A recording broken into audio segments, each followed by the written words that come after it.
राज्यसभा सांसद स्वाति मालीवाल से कथित मारपीट के मामले में अब सियासत काफी तेज हो चुकी है। एक तरफ आम आदमी पार्टी ने मालीवाल के खिलाफ मोर्चा खोल दिया है, वो एक के बाद एक वीडियो जारी करके मालीवाल के आरोपों को साफ झूठ बता रही है। दूसरी ओर बीजेपी संजय सिंह के 14 मई के बयान का जिक्र कर आम आदमी पार्टी पर सुर बदलने का आरोप लगा रही है। बीजेपी एक मेडिकल रिपोर्ट का भी जिक्र करके आम आदमी पार्टी को घेर रही है। चलिए आपको दोनों पक्षों के वार पलटवार से रूबरू करा देते हैं। साथ ही मालीवाल ने जो आरोप लगाए हैं वो भी विस्तार से बताएंगे। बात आम आदमी पार्टी की करें तो उसने 17 मई को एक वीडियो सोशल मीडिया पर पोस्ट किया और मालीवाल पर पुलिसकर्मियों और केजरीवाल के सहयोगी विभव कुमार को धमकाने का आरोप लगाया। इसके बाद 18 मई को आम आदमी पार्टी ने एक और वीडियो जारी किया। इस वीडियो को सीएम आवास के गेट का सीसीटीवी वीडियो बताया गया। आप नेता आतिशी ने इन वीडियो के आधार पर मालीवाल पर झूठ बोलने का आरोप लगाया। सुनिए आतिशी का बयान। इस वीडियो को देखकर ये बिल्कुल साफ है कि जो कुछ इस एफआईआर में लिखा है, जो कुछ आरोप लगाए गए हैं कि मैं चल नहीं पा रही थी, मैं बेहोशी के हालत में थी, मैं दर्द से कराह रही थी, मैं लंगड़ा रही थी, स्वाति मालीवाल जी का वीडियो साफ कर देता है कि बिल्कुल भी इस प्रकार की उनकी स्थिति नहीं थी। तो आज इन दोनों वीडियो ने यह साबित कर दिया है कि स्वाति मालीवाल जी के आरोप झूठे थे। स्वाति मालीवाल जी जो आरोप लगा रही हैं, ये एक बड़े षड्यंत्र का हिस्सा है जो दिल्ली के मुख्यमंत्री अरविंद केजरीवाल जी के खिलाफ रचा जा रहा है, भारतीय जनता पार्टी द्वारा रचा जा रहा है। कल से जब से ये वीडियो सामने आए हैं, जब से ये षड्यंत्र सामने आया है, कई लोग हमसे पूछ रहे हैं कि आप कह रहे हैं ये भारतीय जनता पार्टी का षड्यंत्र है, तो स्वाति मालीवाल जी का भारतीय जनता पार्टी से क्या लेना देना है? इस केस का भारतीय जनता पार्टी से क्या लेना देना है?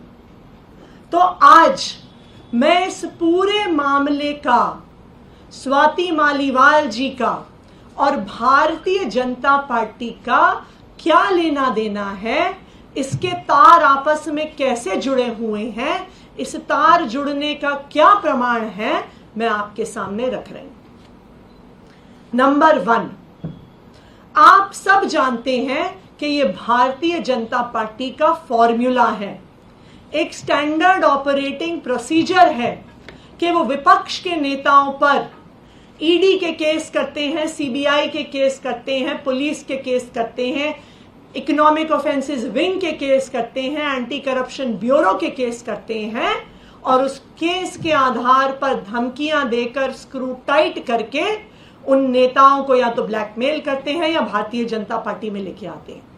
हमने देखा है कि विपक्ष के ऐसे नेताओं की लाइन है जो भारतीय जनता पार्टी में गए हैं, चाहे वो हेमंत बिस्व शर्मा हो, चाहे वो प्रफुल्ल पटेल हो, चाहे वो अजीत पवार हो, जिनके ऊपर केस हुए, जिनका स्क्रू टाइट किया गया और फिर वो भारतीय जनता पार्टी में गए। उसी तरह से स्वाति मालीवाल जी पर भी भारतीय जनता पार्टी की एंटी करप्शन ब्यूरो ने एक केस किया हुआ था। ये case Delhi commission for women में illegal recruitment of contractual employees के बारे में केस था। यह केस कई सालों से चल रहा है, इसमें एफआईआर हो गई है, इसमें चार्जशीट हो गई है और अब इस केस में सजा का, कन्विक्शन का समय पास आ रहा है। हमारा यह मानना है कि इसी केस को आधार बनाकर जेल की धमकी देकर, सजा की धमकी देकर स्वाति मालीवाल जी पर दबाव बनाया जा रहा है, उनको इस षड्यंत्र का हिस्सा बनाया जा रहा है।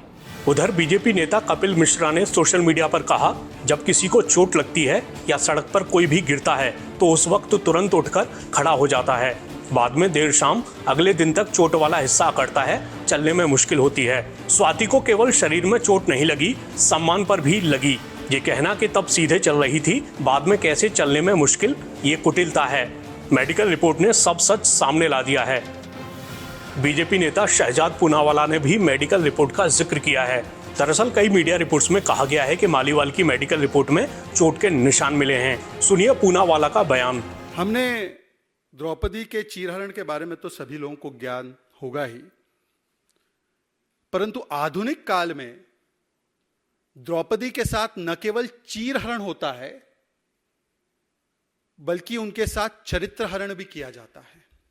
और इस आधुनिक काल के चीरहरण में एक दुशासन भी है, जो दुशासन अभी शायद मुझे बताया जा रहा है समाचार चैनलों के माध्यम से कि वो गिरफ्तार हुआ है।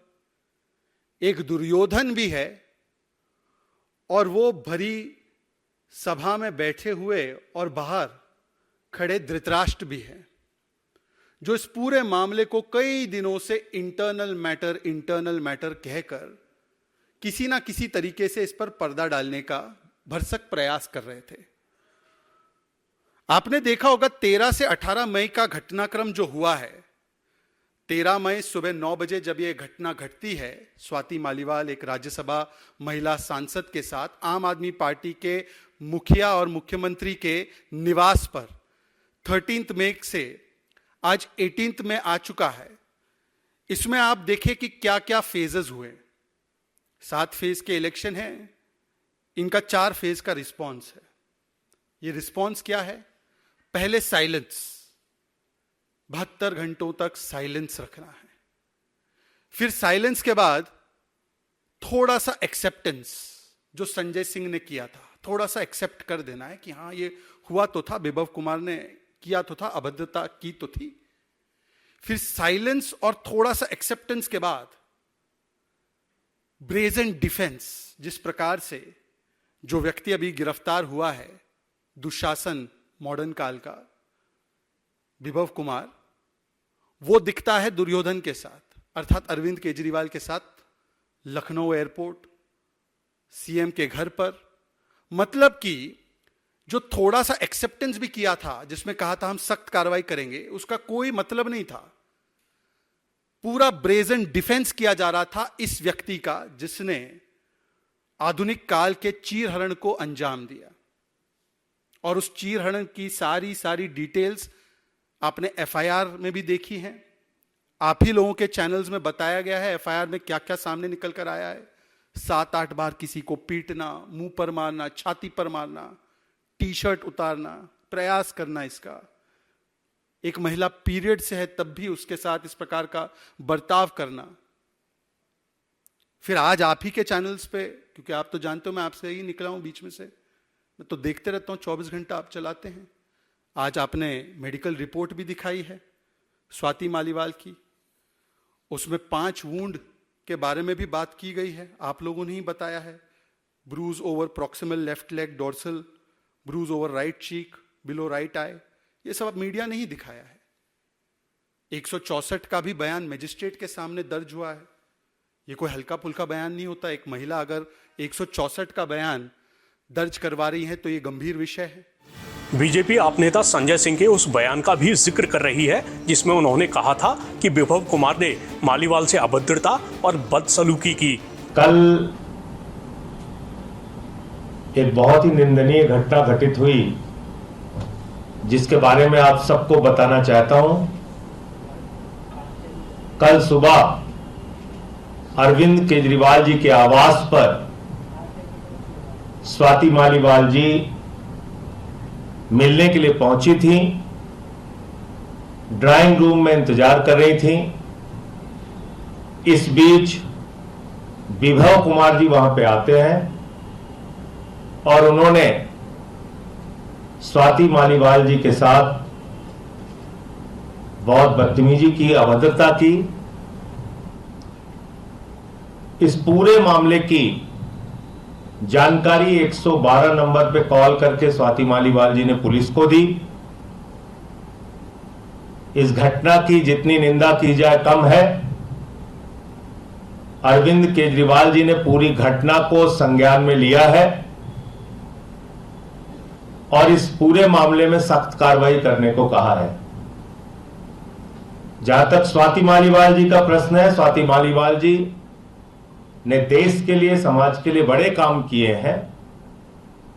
पार्टी की पुरानी और सीनियर लीडर में से एक हैं। हम सब उनके साथ हैं और निश्चित रूप से ये जो पूरा प्रकरण हुआ है इसको मुख्यमंत्री जी ने गंभीरता में संज्ञान में लिया है और इस पे कार्रवाई करेंगे। आम आदमी पार्टी ऐसे लोगों का समर्थन नहीं करती है, ये स्पष्ट करना चाहते हैं। अब बात करते हैं मालीवाल के आरोपों की। तो मालीवाल के मुताबिक घटना वाले दिन वो केजरीवाल के आवास पर गई थी और ड्राइंग रूम में इंतजार कर रही थी। मालीवाल ने बताया, स्टाफ के एक सदस्य ने आकर मुझे बताया कि सीएम मुझसे मिलने आ रहे हैं। अचानक सीएम के पीएस विभव कुमार कमरे में घुस आए। उन्होंने बिना किसी उकसावे के चिल्लाना शुरू कर दिया और मुझे गालियां भी देना शुरू कर दिया। मैं इससे स्तब्ध रह गई। उन्होंने मुझे थप्पड़ मारना शुरू कर दिया। कम से कम 7 से 8 बार थप्पड़ मारा। वो मुझ पर झपटे, मुझे बेरहमी से खींचा और जानबूझकर मेरी शर्ट खींची। मालीवाल के मुताबिक विभव कुमार ने उनकी छाती, पेट और संवेदनशील हिस्से पर लात मारकर हमला किया। इस मामले में दिल्ली पुलिस ने विभव कुमार को गिरफ्तार कर लिया है। इस बीच स्वाति मालीवाल की सोशल मीडिया पोस्ट भी चर्चा में है।